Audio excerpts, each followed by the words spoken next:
Sir, you all explain the entire speech of Rahul Gandhi. On which foot, sir?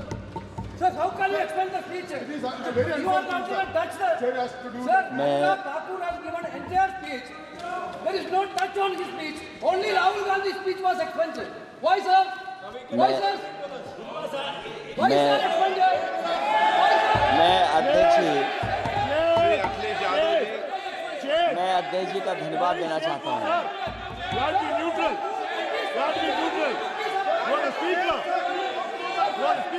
अध्यक्ष महोदय,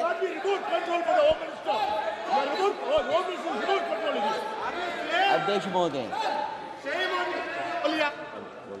अध्यक्ष महोदय, अध्यक्ष महोदय, मैं सबसे पहले आपका धन्यवाद देना चाहता हूँ कि आपने मुझे अपनी पार्टी की तरफ से राष्ट्रपति जी के अभिभाषण बोलने का मौका दिया है। अध्यक्ष जी, सत्ता पक्ष और विपक्ष दोनों लगातार अपनी बात रख रहे हैं। मैं सबसे पहले अध्यक्ष जी आपको और आपके साथ साथ सभी चुने हुए सांसदों को मैं बधाई और शुभकामनाएं देना चाहता हूं। साथ ही साथ मैं सबसे पहले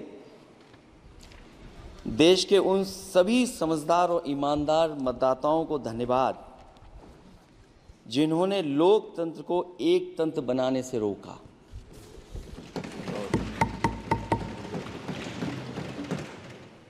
चुनाव के समय पर अध्यक्ष जी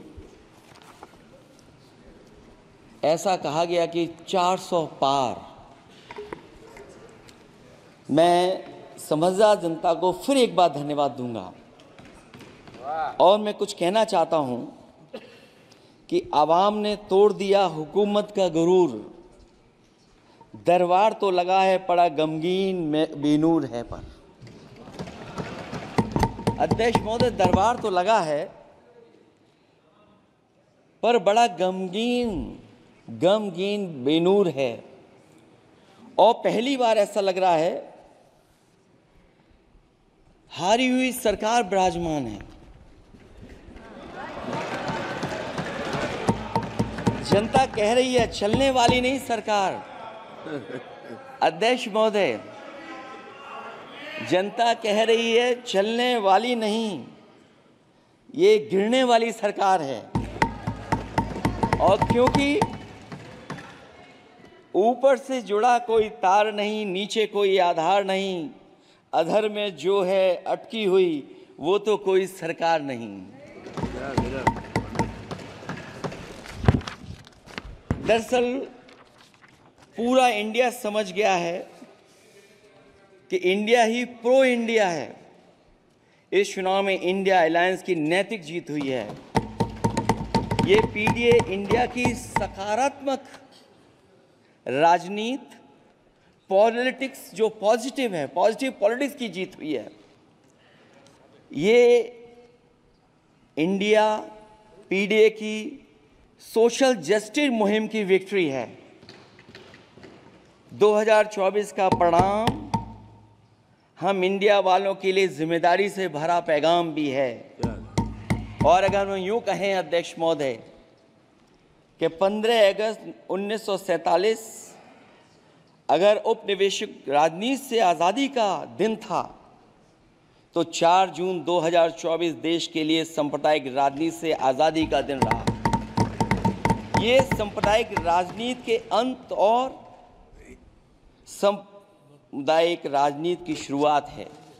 जहां सांप्रदायिक राजनीति का अंत हुआ है वहीं सामुदायिक राजनीति की शुरुआत हुई है। सबसे अच्छी बात हुई ये है कि इस चुनाव में सांप्रदायिक राजनीति की हमेशा के लिए हार हो गई है। अध्यक्ष महोदय, कहने को सरकार ये कहती है कि ये 5th लार्जेस्ट इकोनॉमी बन गई है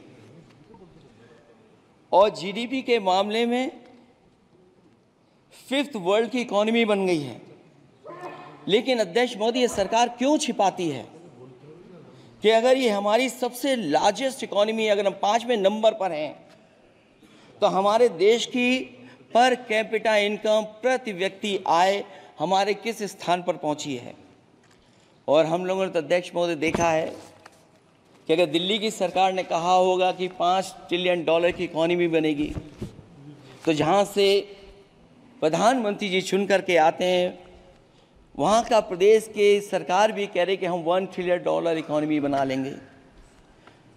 देश की इकोनॉमी कहाँ पहुँच गई, पर कैपिटा इनकम क्या है। लेकिन अगर उत्तर प्रदेश की इकोनॉमी को अगर $1 ट्रिलियन की इकोनॉमी बनना है तो कम से कम 35% की ग्रोथ चाहिए। मुझे नहीं लगता है कि 35% की ग्रोथ उत्तर प्रदेश पा पाएगा। हम हंगर इंडेक्स में कहाँ खड़े हैं, नीचे से कहाँ हैं। जो 5th लार्जेस्ट इकोनॉमी की बात कर रहे हैं, वो इनइक्वालिटी के पैरामीटर पे कहाँ खड़े हैं, वो हैप्पीनेस इंडेक्स में कहाँ खड़े हैं। और जो लोग चुनाव को अपने तरीके से मोड़ते हैं, मैं उन्हें कहना चाहता हूं कि अध्यक्ष महोदय, इस चुनाव के परिणाम ने तोड़ने वाली राजनीति को तोड़ दिया है और जोड़ने वाली राजनीति की जीत हुई है। इस चुनाव में धन छल बल की नकारात्मक राजनीति की शिकस्त हुई है। ये चुनाव जो देश का हुआ, ये सकारात्मक राजनीति का नया दौर शुरू हुआ है। इस बार प्रो कॉन्स्टिट्यूशन वालों की जीत हुई है। हम मानते हैं संविधान ही संजीवनी है, उसी की जीत हुई है। ये संविधान मंथन में संविधान रक्षकों की जीत हुई है। अब ऊपर से नीचे की राजनीति का अंत हो गया है। अब नीचे से जो समाज की जो आवाज़ उठेगी, वही राजनीति का आधार बनेगी। मैं कहना चाहता हूं कि देश किसी की व्यक्तिगत महत्वाकांक्षा से नहीं, जन आकांक्षा से चलेगा। मतलब अब मनमर्जी नहीं, जनमर्जी चलेगी।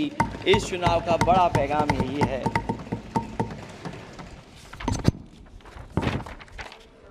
अध्यक्ष महोदय, बहुत सी बातें हुई हैं। अगर उत्तर प्रदेश की बात न हो,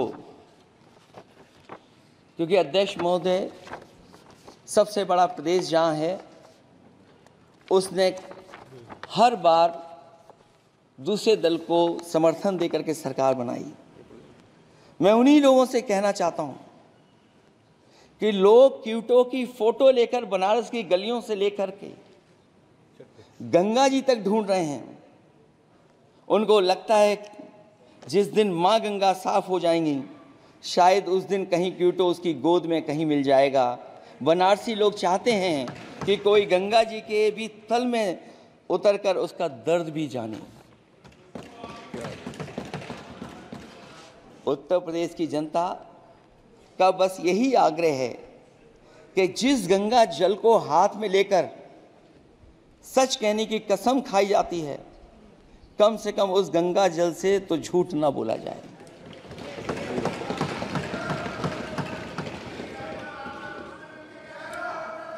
जहां विकास के नाम पर खरबों रुपए की लूट का राज खोलते भ्रष्टाचार के गड्ढे प्रदेश का नाम खराब कर रहे हैं, वहीं पहली बारिश में ही टपकती हुई छत और गिर चुकी स्टेशन की दीवार बेईमानी की निशानी बन गई है। अध्यक्ष महोदय, विकास का ढिढोरा पीटने वाले इस विनाश की जिम्मेदारी कब लेंगे? और रही सच्चे विकास की बात, तो हमने जो सड़क बनाई उस पर हवाई जहाज उतरे थे और उत्तर प्रदेश की मुख्य नगरी में सड़कों पर नाव उतरी हैं। और अभी बारिश और हो जाएगी तो नाव से भी चलना पड़ेगा। यही स्मार्ट सिटी के जुमले का भी हाल है। न तो जाम से छुटकारा मिला, न बुनियादी सुविधाओं से कोई निजात मिली, न कोई बुनियादी सुविधाएं मिल पाई हैं। मुझे याद है अध्यक्ष महोदय, देश के प्रधान सांसद जी ने अनाथ पशुओं के बारे में बहुत कुछ कहा था। अनाथ पशुओं की समस्या से छुटकारा दिलवाने के लिए कब वादा किया हुआ, लेकिन कई चुनाव बीत गए हैं, अभी तक गन्ने का भुगतान 2 हफ्ते का वचन जो दिया था, कहां दिया था? अब तो वचन देने वाले को भी याद नहीं है। हर बात को जुमला बना देने वाले लोगों के ऊपर से जनता का भरोसा उठ गया है। इसीलिए बहुमत की सरकार नहीं है, ये सहयोग से चलने वाली सरकार है। डबल इंजन के नाम पर उत्तर प्रदेश को टकराहट के सिवा कुछ हासिल नहीं हुआ है। उत्तर प्रदेश में प्रभुत्व की लड़ाई 2 लोगों को आपस में लड़ा रही है, लेकिन उसकी मार जनता को सता रही है। पिछले 10 सालों की उपलब्धि बस इतनी रही कि एक शिक्षा परीक्षा माफिया का जन्म हुआ। अध्यक्ष महोदय, जिस समय चुनाव में थे और उत्तर प्रदेश में वो हालात देखे हैं कि नौजवान जब भी तैयारी कर करके जाता था और परीक्षा दे करके लौटता था तो उसको पता लगता था कि पेपर लीक हो गया। और उत्तर प्रदेश में केवल एक पेपर लीक नहीं हुआ है, जितनी भी परीक्षाएं हुई हैं सब पेपर लीक हुए हैं। केवल उत्तर प्रदेश ही नहीं, मैं माननीय सांसद की तरफ से सुन रहा था, कई ऐसे प्रदेश हैं जहां पर परीक्षाएं देने तो बच्चे गए, लेकिन वहां भी पेपर लीक हो गया। और अभी जब 4 जून को रिजल्ट आया, उसके बाद जो बात उठी है, देश की सबसे प्रेस्टिजियस परीक्षा, उसका भी पेपर लीक हो गया। और आखिरकार ये पेपर लीक हो क्यों रहा है? सच्चाई तो ये है कि ये सरकार पेपर लीक इसलिए करा रही है कि सरकार नौकरी नहीं देना चाहती, रोजगार नहीं देना चाहती, उन नौजवानों का भविष्य नहीं बनने देना चाहती। पिछले 10 सालों की उपलब्धि बस इतनी रही है कि एक शिक्षा परीक्षा माफिया का जन्म हुआ है, जिसने तथाकथित अमृत काल में युवाओं के भविष्य की आशाओं को ही जहर दे दिया है। जो सरकार उम्मीद को मार दे, वरना तो वर्तमान को सुधार सकती है, न भविष्य को संभाल सकती है। सरकार आशा का प्रतीक होनी चाहिए, निराशा का नहीं। जनता चाहती कि हर समस्या के लिए बीते कल को जिम्मेदार ठहराने के बहाने को सरकार छोड़े और आने वाले कल की बात करे। अगले 1000 साल के झूठे सपने दिखाने वाले अगले महीने होने वाली परीक्षाओं के लीक न होने की गारंटी कब लेंगे? जनता अब न तो किसी बहकावे में आएगी और न किसी के बहलावे फुसलावे में आएगी। जो लोग कहते हैं कि अमृत काल की बात करने वाले जनता का जागरण काल आ गया है। आज इस सदन में नए राजनीतिक जागरण के अनेक प्रतिनिधि बैठे हैं। अब जब बात होगी तो सच्ची बात होगी और जनता को पूरी सच्चाई के साथ हम लोग अपनी जिम्मेदारी के साथ बात रखेंगे।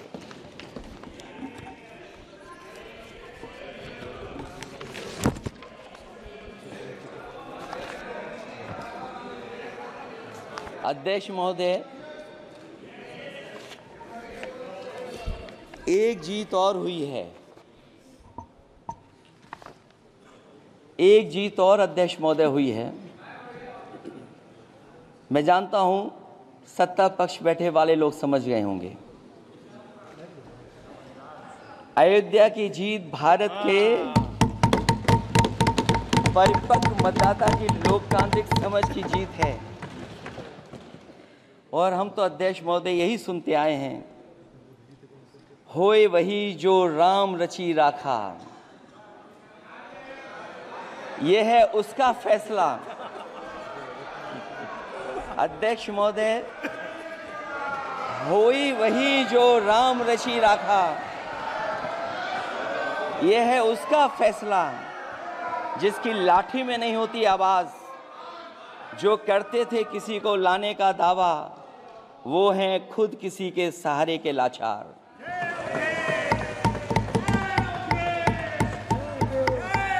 अध्यक्ष महोदय, मैं फिर कह देना चाहता हूं, होए वही जो राम रची राखा, यह है उसका फैसला जिसकी लाठी में नहीं होती आवाज़। जो करते थे किसी को लाने का दावा, वो हैं खुद किसी के सहारे के लाचार। हम अयोध्या से लाए हैं उनके प्रेम का पैगाम। हम अयोध्या से लाए हैं उनके प्रेम का पैगाम, जो सच्चे मन से करते हैं सबका कल्याण। सदियों में जन जन गाता है जिनके गान, अभय दान देती जिनकी मंद मंद मुस्कान, मानवता के लिए उठता जिनका तीर कमान। अध्यक्ष महोदय, जो असत्य पर सत्य की जीत का है नाम, उफनती नदी पर जो बांधे मर्यादा के बांध, वो है अवध के राजा पुरुषोत्तम प्रभु राम। हम अयोध्या से लाए हैं उनके प्रेम का पैगाम।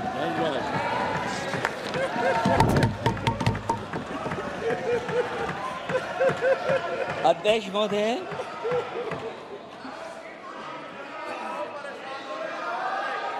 अध्यक्ष महोदय, कुछ बातें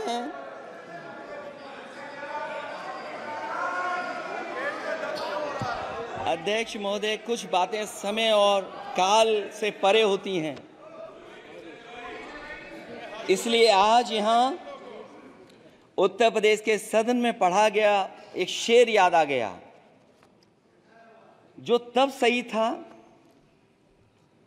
अब और सही साबित हो रहा है। इजाजत हो अध्यक्ष जी तो मैं अर्ज करूं। हजूरे आला आज तक खामोश बैठे इसी गम में। हजूरे आला आज तक खामोश बैठे हैं इसी गम में। महफिल लूट ले गया कोई जबकि सजाई हमने। योगी जी के लिए, योगी जी के लिए।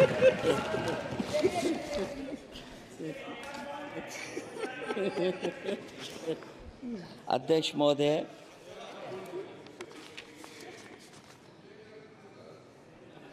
मैं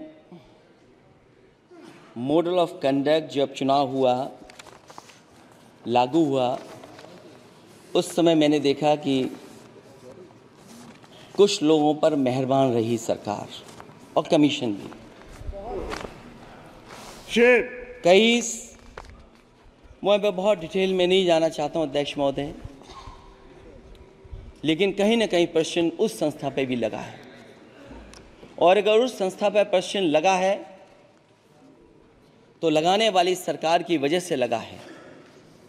इसलिए अगर निष्पक्ष होगी वो संस्था तो न केवल हमारा लोकतंत्र स्वस्थ होगा, बल्कि हमारे लोकतंत्र और मजबूत दुनिया में दिखाई देगा। अध्यक्ष महोदय, ईवीएम पे मुझे कल भी भरोसा नहीं था, आज भी नहीं भरोसा। मैं 80 के 80 सीट जीत जाऊं तब भी नहीं भरोसा। और मैंने अपने चुनाव में कहा था अध्यक्ष महोदय कि ईवीएम से जीत करके ईवीएम हटाने का काम करेंगे। न ईवीएम का मुद्दा मरा है, न जाएगा खत्म। जब तक ईवीएम नहीं हटेगी हम समाजवादी लोग उस बात पर अड़ग रहेंगे। उत्तर प्रदेश अध्यक्ष महोदय वो प्रदेश है जिसने सरकार बीजेपी की बनवाई, एक बार नहीं 2 बार बनवाई, और उसी उत्तर प्रदेश के साथ कितना बड़ा भेदभाव, उत्तर प्रदेश के साथ बड़ा भेदभाव। मुझे याद है वो दिन जब प्रधानमंत्री जी एयरफोर्स के सबसे भारी वाहन हवाई जहाज से उतरे थे सड़क पर। वो अलग बात है कि उस प्रदेश के मुख्यमंत्री उनके साथ नहीं बैठ पाए थे,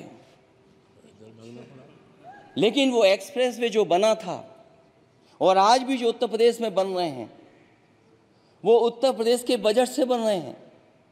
लेकिन दिल्ली की तरफ से कोई एक्सप्रेसवे अभी नहीं दिया गया है। न केवल इंफ्रास्ट्रक्चर में भेदभाव हुआ है, बल्कि हमें याद है कि प्रधानमंत्री जी ने बड़े पैमाने पे गांव गोद लिए थे। और सोचिए, अगर देश के प्रधान सांसद अगर किसी गांव को गोद ले लें और उस गांव की तस्वीर न बदले, तो शायद मैं नहीं समझता हूं कि किसी गांव की तस्वीर 10 साल में बदली होगी। मुझे वो गांव जिसको उन्होंने गोद लिया,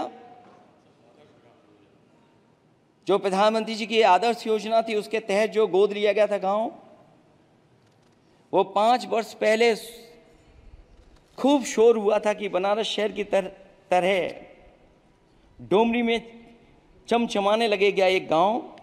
हकीकत में कुछ नहीं हुआ। उसकी दुर्दशा वैसी की वैसी है, जैसे था गांव वैसा ही का वैसा है। टूटी सड़कें, कच्ची पगडंडियां, उखड़े और टूटे हुए ईंट के खंजे, बदहाल हैंडपंप। तो आप सुन रहे थे सपा सुप्रीमो अखिलेश यादव को, जहां पर लोकसभा की कार्रवाई लगातार जारी। इस बीच छोटे ब्रेक के लिए लौटेंगे कुछ देर में।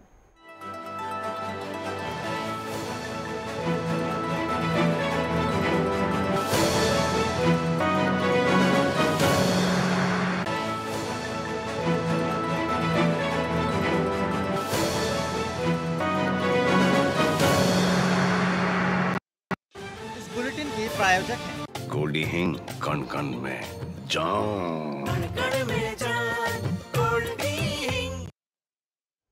स्वागत है आपका। ब्रेक के बाद फिर से लिए चलेंगे आपको लोकसभा, जहां पर अखिलेश यादव क्या कुछ कह रहे हैं सुनवाएंगे। सबको हक दिला पाना मुश्किल है।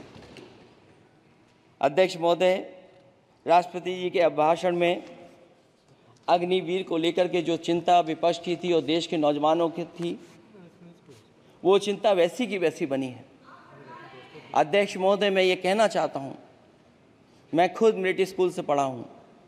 मेरे साथ के बहुत बड़े पैमाने पे लोग फौज में हैं। मैंने समय समय पे जो मेरे साथ पढ़े जो सीनियर थे उनसे भी जानकारी हासिल की है। बड़े बड़े ऑफिसर से मैंने पूछा है, वो शायद आपको न बता पाएँ, लेकिन दबी जुबान में उन्होंने कहा है कि देश की सुरक्षा के साथ अग्निवीर जैसी व्यवस्था लागू करने से समझौता हो रहा है। अध्यक्ष महोदय, किसी भी देश की सबसे बड़ी प्राथमिकता अगर कोई है तो वो देश की सीमाओं की सुरक्षा है। अग्निवीर जैसी व्यवस्था से कभी संभव नहीं है। अध्यक्ष महोदय, हम अग्निवीर व्यवस्था को कभी स्वीकार नहीं कर सकते हैं। आज नहीं कल, कल नहीं बाद में, जब कभी भी सत्ता में इंडिया गठबंधन आएगा, अग्निवीर व्यवस्था हमेशा हमेशा के लिए खत्म हो जाएगी। अध्यक्ष महोदय, जिन्होंने कहा कि हम आय किसानों की दोगुनी कर देंगे, आज किसान पूरा देश का देख रहा है कि उसकी आय कहाँ दोगुनी हो गई। और जिस तरह महंगाई बढ़ी है, सरकार बताए कि महंगाई इस बढ़ने पे उसकी आय कितनी होनी चाहिए। और जो इंफ्रास्ट्रक्चर की बड़ी बड़ी बातें की गई थी कि एमएसपी लागू करने के लिए एग्रीकल्चर सेक्टर का इंफ्रास्ट्रक्चर तैयार होगा, लेकिन जहाँ तक मैंने उत्तर प्रदेश में देखा है, अगर इस सरकार में एक भी नई मंडी बनी हो तो मुझे सरकार बता दे। अध्यक्ष महोदय, जो इंफ्रास्ट्रक्चर एग्रीकल्चर सेक्टर में बनाने की बड़ी बात कही थी, अगर सरकार की तरफ से एक भी मंडी 10 साल में बनी हो तो जरूर सरकार बताए। जो सरकार मंडी नहीं बना सकती है उस पर एमएसपी का भरोसा कैसे कर सकते हैं। जिन्होंने एमएसपी का भरोसा दिलाया था, हम अध्यक्ष महोदय आपके माध्यम से यही कहेंगे कि जो राष्ट्रपति के अभिभाषण में लीगल गारंटी एमएसपी को मिलनी चाहिए थी, वो क्रॉप्स को नहीं मिली है। न केवल फसलों को मिले बल्कि हॉर्टिकल्चर क्रॉप्स को भी एमएसपी देने का फैसला हो, जिससे कि हमारा किसान खुशहाल हो सके। साथ ही साथ ओपीएस की बात अभिभाषण में नहीं आई है। ओल्ड पेंशन स्कीम लागू हो, जिससे हमारे तमाम सरकारी कर्मचारियों का भविष्य बन सके। और देश की एक बड़ी आबादी, जहाँ से मैं चुन करके आता हूँ, उत्तर प्रदेश, जहाँ बुनकर, न केवल उत्तर प्रदेश बल्कि देश के कोने कोने में बुनकर समाज के लोग बड़े पैमाने पर रह रहे हैं, लेकिन बुनकरों को जो सुविधाएं मिलनी चाहिए वो भी इस सरकार में नहीं मिल पा रही हैं। जो प्रदेश सरकारों ने कभी बुनकरों के लिए योजनाएं चलाई थीं, वो भी अध्यक्ष महोदय बंद कर दी हैं। मैं अंत में इतना ही कहना चाहूँगा कि इस सरकार ने नौजवानों को नौकरी नहीं दी है, नौकरी और रोजगार उनसे छीने हैं,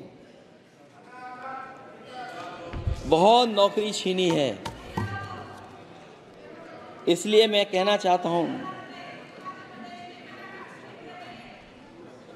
अध्यक्ष जी, इसलिए मैं कहूँगा कि आपके राज में न नौकरी की उम्मीद है न रोजगार, क्योंकि आपने छोटे कारोबारी तक को इतना छोटा बना दिया है कि न तो वो अपना पेट भर सकता है न किसी को नौकरी पर रख सकता है। जो कुछ पद निकलते भी हैं तो उन पर लेटरल एंट्री के नाम से पिछले दरवाजे से कुछ खास संगी साथियों को रख लिया जाता है। आरक्षण का हक नॉट फाउंड सुटेबल के नाम पर हड़पा जा रहा है। और अध्यक्ष महोदय, आरक्षण के साथ इतनी खिलवाड़ किसी सरकार ने नहीं की होगी जितनी खिलवाड़ इस सरकार ने की है। जहां सरकारी नौकरियां नहीं दी जा रही हैं, और सरकारी नौकरियां इसलिए नहीं दी जा रही हैं क्योंकि उन्हें आरक्षण देना पड़ेगा। जिस प्रदेश से मैं आता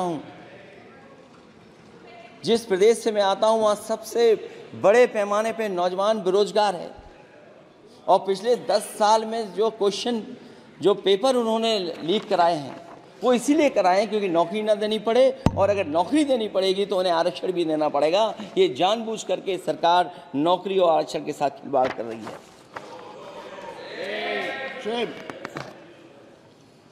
मैं अध्यक्ष महोदय अंत में इतना ही कहना चाहता हूं, आशा है ये सरकार तब तक चलेगी तब तक उसके केंद्र में इस देश का हर एक गरीब, शोषित, वंचित, पीड़ित, पिछड़ा, दलित, अल्पसंख्यक, आदिवासी, महिला, युवा, छोटा कारोबारी, ईमानदार, नौकरी पेशा, आम आदमी और कर्मचारी, अधिकारी, मजदूर और किसान होगा, ना कि धनवान होगा। और शासन के आधार पर संविधान होगा। वह जुमलों की जगह सच में महंगाई, बेरोजगारी, भ्रष्टाचार, गरीबी, भुखमरी, सांप्रदायिक हिंसा, दलित व महिला उत्पीड़न, सामाजिक अन्याय जैसे मूलभूत मुद्दों का समाधान होगा। और भोजन, बिजली, पानी, दवाई, पढ़ाई जैसी बुनियादी ज़रूरतों के लिए कागजी योजनाओं की जगह सच में इंतज़ाम होगा। मैं एक बार फिर उत्तर प्रदेश की समझदार जनता द्वारा सबसे बड़ी पार्टी चुने जाने के साथ साथ इंडिया गठबंधन समाजवादी पार्टी और कांग्रेस को सबसे ज़्यादा सीटें जिताई, उसके लिए मैं उत्तर प्रदेश की जनता का बहुत बहुत धन्यवाद और आभार भी प्रकट करूँगा। मुझे उम्मीद है कि अगली बार जब राष्ट्रपति जी का भाषण हो वो सरकारी भाषण ना हो, सच्चाई के साथ सरकार अपनी बातें रखें। इन्हीं शब्दों के साथ अध्यक्ष महोदय मैं आपका बहुत बहुत धन्यवाद देता हूँ। Very good, thank you. Shri Santosh Pandey.